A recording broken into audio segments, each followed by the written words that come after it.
in Idaho, there was a group called the Patriot Front that was arrested by police. And the reason that they were arrested is because they were going to protest the Pride event. Now, you should know right up front that the Patriot Front is what I would call an unsavory group. They reportedly hold racist beliefs, which, I mean, we all condemn. That's evil. That's not good. But the reason that they were arrested is not because of that. I mean, for better or for worse, right? That's the First Amendment. You're allowed to have despicable beliefs. You're allowed to be personally racist. It's bad. It's evil. It might put your soul in jeopardy, but you're still allowed under our legal system to do it. But the police arrested this group and charged these individuals with conspiracy to riot. But the reason why is actually completely unfair, regardless of what the views of this group are. There was an investigative journalist or actually a citizen journalist, I should say, who recorded video talking to the police officers after this arrest of these dozens of Patriot Front members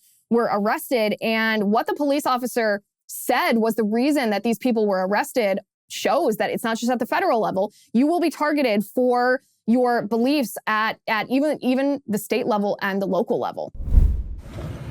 Basically, conspiracy to riot. 200 people act together. Okay. There's 15 shields in there, spears and things like that. Gotcha. Okay. So that's all about. No, and I appreciate that. Yeah. Like at the same time, hey, if I can educate you guys, I mean, we're not going to be going after law-abiding people, but 33 people load up in the back with a bunch of weapons. Well, I mean, obviously, I doesn't think it's suspicious. Do you know what the original stop was for?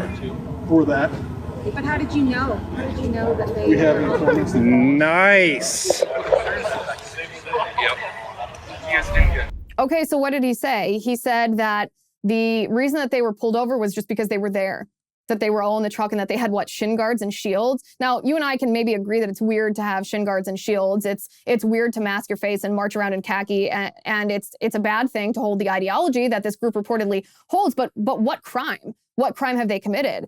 Well, the true crime that they've committed is they were intending to protest a Pride event. They were intending to push back on an ideology that the radical left embraces, and not only embraces, but wants to force us to celebrate. This group has no serious history of violence that would warrant them being infiltrated by the federal government or by police, the way that this police officer said, yes, we were notified of this by informants. That means embedded in this group are police, are law enforcement at some level, whether it's local, whether it's state, or whether it's federal.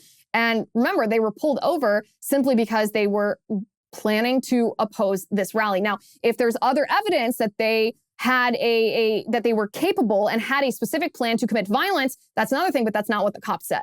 That's certainly not what the cops said, and that's not what they were charged with. They were charged with misdemeanor conspiracy to riot here, which is an assault. Again, free speech. The point of a protection of free speech is to protect not things that everyone agrees with, but to protect despicable speech, to protect things that might offend someone else. And this is just another example of a government agency that has been weaponized politically against an individual or against a group in this case because of the political beliefs of that particular group. So forgive me if I don't trust the government at any level to enforce a red flag law with any kind of fairness, to deprive anybody of due process, even when real red flags might exist. There's a better way to do this that not only protects our communities against people who are displaying red flags, but also protects innocent people from being targeted by abusive behavior by government officials.